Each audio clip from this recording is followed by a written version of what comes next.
And finally, to my daughter Elmira, after this sale closes, I'm sending you to a special care facility in upstate New York.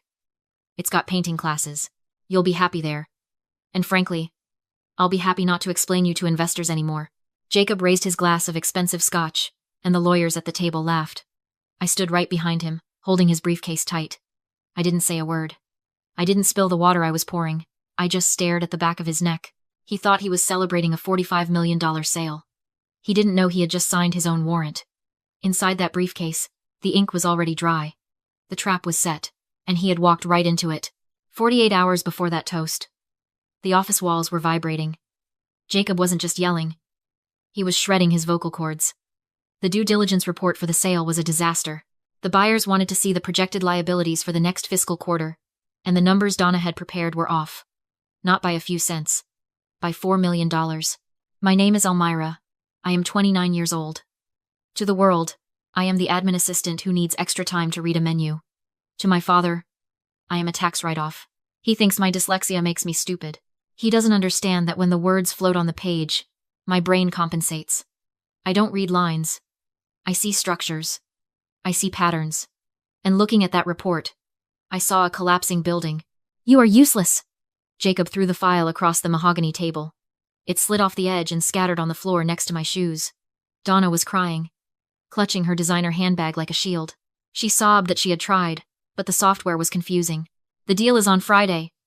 Jacob slammed his fist down. The coffee in my hand rippled. If these numbers aren't fixed, the buyer walks. And if the buyer walks, we are finished. He didn't look at me. He never looked at me. He just pointed at the floor and told me to pick it up, then ordered Donna to get out of his sight. I knelt down. I gathered the pages. My eyes scanned the columns. It took me 3 seconds to spot it. Donna hadn't used the updated ledger. She had copied and pasted data from 2021. The variables didn't match the current interest rates. It was a mess, but it was a fixable mess. I walked to my desk in the corner. It is a small desk, facing the wall, away from the windows. I sat down. I pulled up the master spreadsheet. The numbers locked into place in my mind. I didn't need to read the headers. I recognized the shapes of the data. I started typing.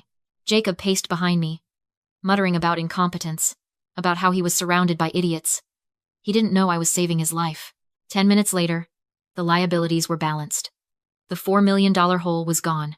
I hit print. The warm pages slid into the tray. But before I stapled them, I paused. I needed to know. I needed to be sure. I took a pen and made a tiny mark on page 7. A small calculation error in the appendix. It was insignificant. A rounding difference of about $50. It wouldn't kill the deal.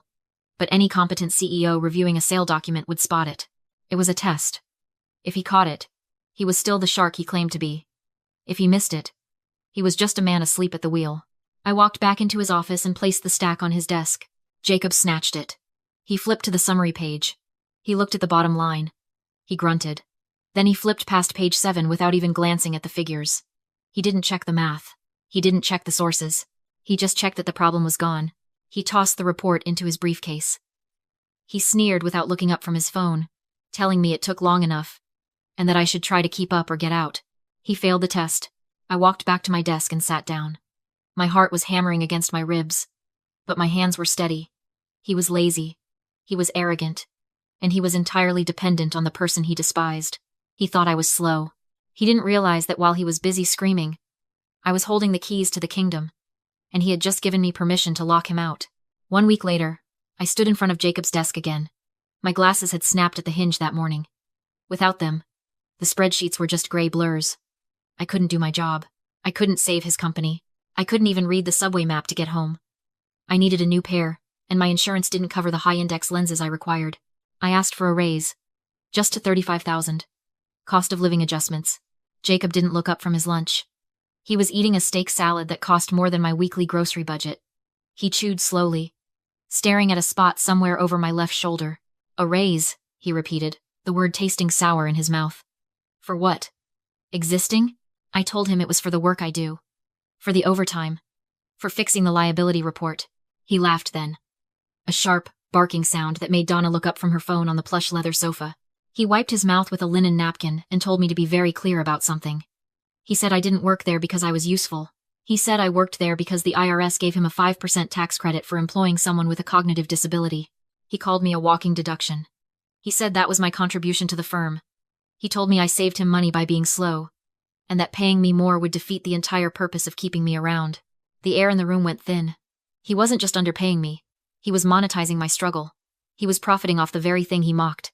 He reached into his pocket and pulled out a crumpled $20 bill. He balled it up and tossed it at me.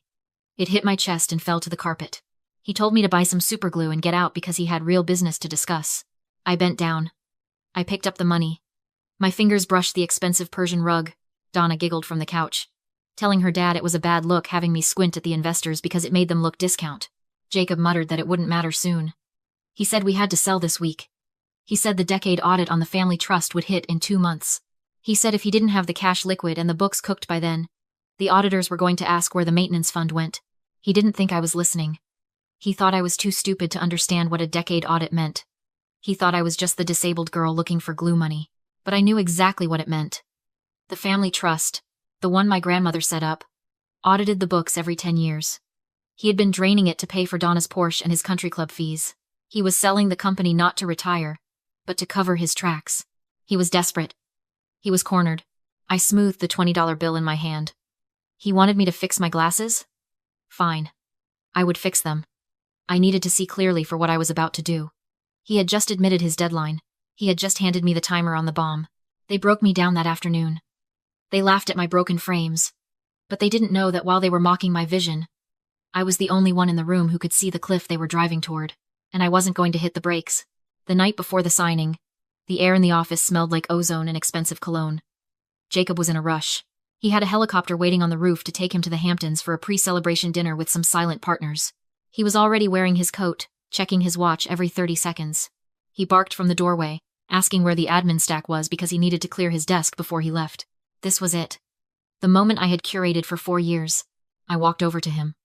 In my hands, I held a neat pile of paper. To the naked eye, it was boring. It was the kind of bureaucratic sawdust that makes a CEO's eyes glaze over. Fire safety compliance updates. Directors' insurance renewals. HVAC maintenance logs. But sandwiched in the middle, sitting innocently between a request for new printer toner and a parking permit renewal, were 2 documents that would burn his world down. The first was the appointment of independent trustee. It authorized an external auditor to take immediate control of the family trust, voting rights if any financial irregularity was flagged. The second was the kill shot. Unlimited personal liability, indemnity. I handed him the stack. I made sure my hands shook a little. I made sure I looked overwhelmed, small, the way he liked me. I kept my voice soft and told him it was just the standard compliance junk. I told him the lawyers needed these cleared before the sale documents went through tomorrow. I told him it was mostly insurance riders. Jacob sighed. The heavy, dramatic sigh of a man burdened by his own importance. He pulled a gold fountain pen from his pocket. He didn't sit down. He stood there, leaning over the desk, flipping pages with an aggressive snap. He signed the fire safety form. Scratch. He signed the parking permit. Scratch. Then he paused. He was looking at the indemnity form. The header was dense legal jargon. If he read the first paragraph, he would see that he was personally guaranteeing the company's financials with his own private assets. He would see that if the books were cooked, which he knew they were, he would lose everything. My heart stopped. The room went silent. He tapped the paper and asked what it was. I didn't freeze. I didn't stutter. I leaned in, pointing to the bright yellow sticky note I had placed right over the warning text block. I told him in a bored voice that it was a director's insurance update. I said the buyer's legal team wanted to make sure the liability coverage extended to the sale price. I said it just cleared the underwriters. It was a lie, wrapped in the truth. It was about liability. His. He looked at the sticky note. Then he looked at his watch. He had a helicopter to catch. He had champagne to drink. And he was talking to the daughter he was about to institutionalize. In his mind, I was too stupid to lie. I was too slow to construct a trap this complex. He sneered and said fine. Whatever got them off his back. The pen hit the paper. The ink flowed. He signed his name with a flourish, looping the first letter wide and arrogant. He flipped the page. He signed the trustee appointment. He signed the rest of the stack in 10 seconds flat. He tossed the pen onto the desk. It rolled and hit my hand. He told me he was done. He told me to file them and go home. He told me to try to look presentable tomorrow because he didn't want me scaring the buyers. He grabbed his coat and walked out. He didn't look back. I waited until the elevator dinged. Then I waited another minute until I heard the faint thrum of the helicopter taking off from the roof. Only then did I pick up the papers. The signature was wet and black. It wasn't just a signature. It was a confession. It was consent. I walked to the scanner. I digitized every page. I sent the files to the independent auditor I had already briefed. I sent the indemnity form to the buyer's legal team, framed as a last-minute compliance update. Jacob thought he was flying toward a celebration. He didn't know he had just handed the pilot the coordinates to a crash site. He called me a good little secretary. He was right. I filed everything perfectly. I filed it right where it would hurt the most. The boardroom was freezing. That's how rich people like it. It keeps the negotiations sharp and the sweat hidden. But Jacob wasn't sweating. He was glowing. He sat at the head of the long glass table, flanked by Donna and a team of junior associates who looked like they cost $1,000 an hour. On the other side sat the buyers, a private equity group from Chicago. In the center of the table lay the asset purchase agreement. And next to it, the certified bank draft. $45 million. I sat in the far corner, near the water pitcher. The invisible seat. I had my laptop open, but the screen was black. I wasn't taking notes today. I was waiting for the notification. Jacob reached for the pen, relaxed. Already talking about his noon tea time. Donna smirked at me. Bye-bye. $45 million was seconds from becoming his retirement. Stop. The buyer's lead counsel raised a hand, eyes on his phone. He read, closed the binder with a snap, and said the deal was frozen. All equity transfers had been halted at 9 a.m. Jacob exploded, insisting he was the voting trustee. The lawyer turned the screen. Jacob wasn't. He had signed an appointment the night before, handing control to an independent forensic accounting firm. They had immediately suspended his voting rights over suspected embezzlement. Silence crushed the room. Donna dropped her phone. Jacob finally remembered the yellow sticky note. Sign here. He looked at me. I tapped the blue folder, the countersigned trustee appointment, filed an hour earlier. I calmly told him he had done this to himself. The buyer packed up the check and walked. Jacob screamed, lunged, and was stopped by security. The lawyer then revealed a $3 million hole in the trust money spent on jets and luxury cars. Jacob begged. Too late. The final document was worse. An unlimited personal liability indemnity. Jacob had personally guaranteed fraudulent books. His house, accounts, and pension were collateral. The firm sued him personally on Monday. I had him escorted out. Donna was told to take the subway. 6 months later, I sat in my grandmother's chair. I didn't become CEO. I run the trust. I hold veto power. Jacob now lives in a rented studio, assets frozen, facing prison. Donna folds clothes in a boutique. I was offered a consulting role for fraud detection. I declined. They once called me slow. Invisible. Slow isn't stupid. Slow is careful. While they chased attention, I built leverage. My name is Almira. I am chairwoman of the Whitford Trust, and I am done being invisible.